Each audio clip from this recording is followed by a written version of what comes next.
With everything proceeding on track and on time aboard Integrity, the vehicle system's in excellent shape as the Earth grows larger in the field of view. Let's go back to the USS John Murtha and Megan Cruz, who is standing by.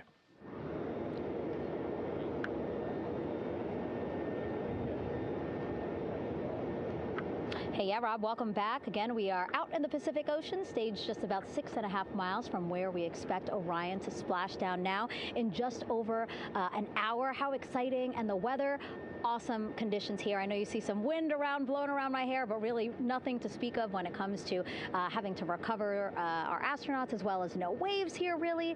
So yeah, we're expecting a really great day. Also, hopefully some really great views. You can see behind me that some of the clouds are starting to break up, so that's really exciting. And now, of course, this ship has a lot of people ready and excited to welcome our crew back home, including Dr. Rick Schuring here. He is a NASA flight surgeon. Great to have you here, Rick. You too, Megan. It is a blessing to be out here this day with our teams. We've trained 3 years for this nonstop with the U.S. Navy and along with EGS, and we've so looked forward to this day. And you know, just by God's grace, everything's parting, the skies and everything. The crew's doing great. Looking forward to come back, and our teams are ready. So this is one of those days you've dreamt about, and now it's finally here, and we're ready, and just thankful to be a part of it. Yeah, and you play a really integral role. When was the last time you spoke to the crew, and how are they feeling in this last hour before splashdown? Sure. Yeah, so the crew woke up. When they splashed down, they were woken up about 8.5 hours ago. Me and my fellow crew surgeons, Doctors Chris Haas and Rafi Kumjian from the Canadian Space Agency, spoke with them about 6.5 hours ago, just to double check on how they were doing, if there's any medical issues, you know, how they slept, and then kind of go over their landing day protocol for their medications, for what we call a fluid load, to try to replace some of the fluid and electrolytes that they've lost with just a normal space adaptation once they got to space. They kind of have to replace some of that fluid to help them with the whole landing kind of readaptation to 1G, which they haven't done for the last 10 days. And then just kind of let them know how things are going to play out, you know, out with the open water teams all the way until we finally get to the med deck. So they were very pumped up, very hurried though. They had a lot of cabin configuration, a lot of things to get ready. So they're excited, but also very focused on the job that they had to do. So like again, we've trained a long time for this, and we're ready. And you said some medications. I mean, those are kind of just to mitigate the effects of, obviously, their more than 695,000-mile journey back to Earth. It's just like anti-nausea medication, right? Yeah, exactly, Megan. The you know, astronauts are very healthy, fortunately, and even when they come back in reentry, you know, the human system is very kind of dynamic. It has to readapt very quickly, and one of the most common responses they get is just some stomach awareness, to some nausea, even to some vomiting. And you know, with our crews that land out in Karagana, the Soyuz crews or our SpaceX crews, you know, they all kind of experience the same thing.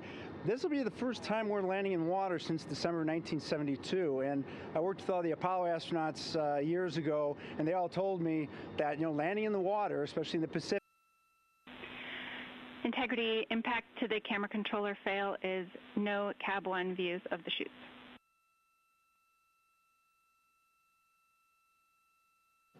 Integrity. We're processing good data through the GPS system. A good view of Integrity, time to splash down 4.5 minutes.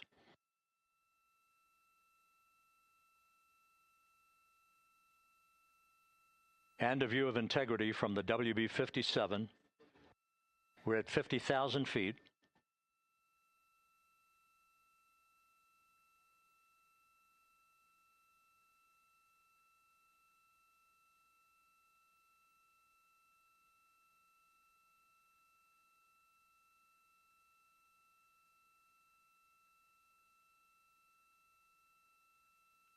The pyros are armed for forward bay covered jettison.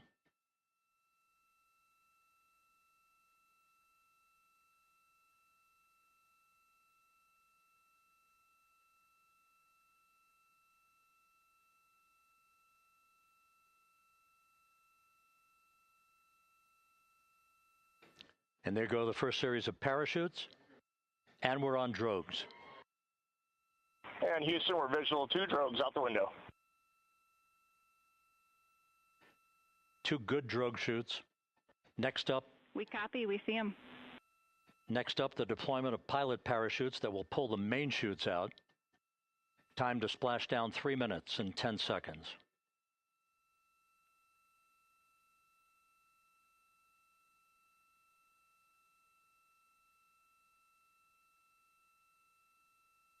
Perfect descent rate according to flight dynamics. Good rates on 2 drogues. We see the same on board.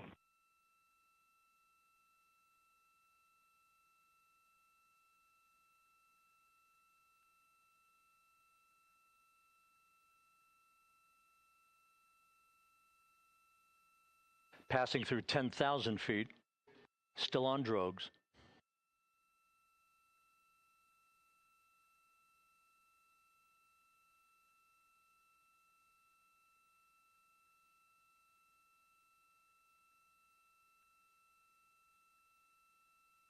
Main chute deploy.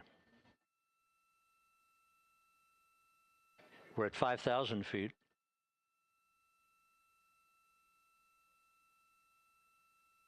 Search and recovery beacon has been activated on integrity. And we have 3 good main chutes. Good 3 main chutes, good reefing, good descent rate. Good rates, and we see 3 good-looking parachutes.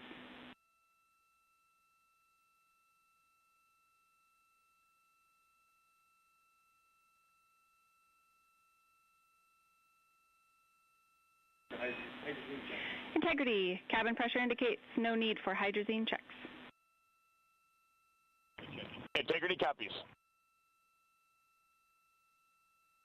This is a perfect descent for Integrity. Its crew sounding hale and hearty on board. Time to splash down 1 minute, 15 seconds.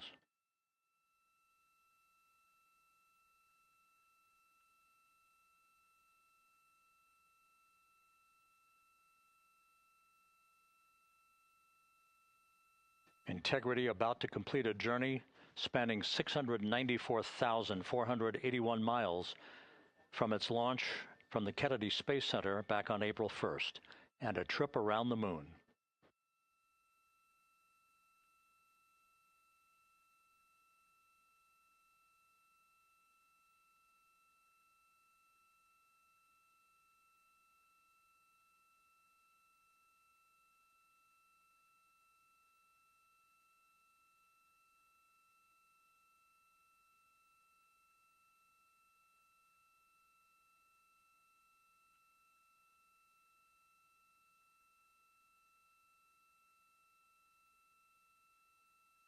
Passing through 1,000 feet.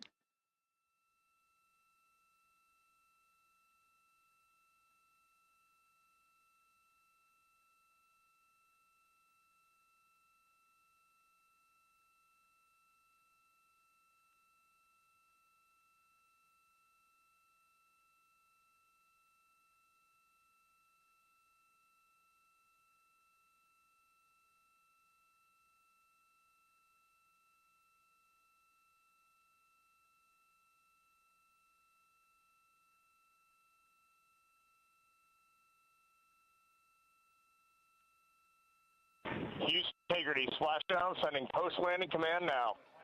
Splashdown confirmed. Copy splashdown, waiting on VLDR. Splashdown confirmed at 7:07 p.m. Central Time, 5:07 p.m. Pacific Time. From the pages of Jules Verne to a modern-day mission to the moon, a new chapter of the exploration of our celestial neighbor is complete. Integrity's astronauts back on Earth. Officer reports the vehicle is stable 1. We still will be deploying the crew module uprighting system to maintain that orientation. A perfect bullseye splashdown for Integrity and its 4 astronauts.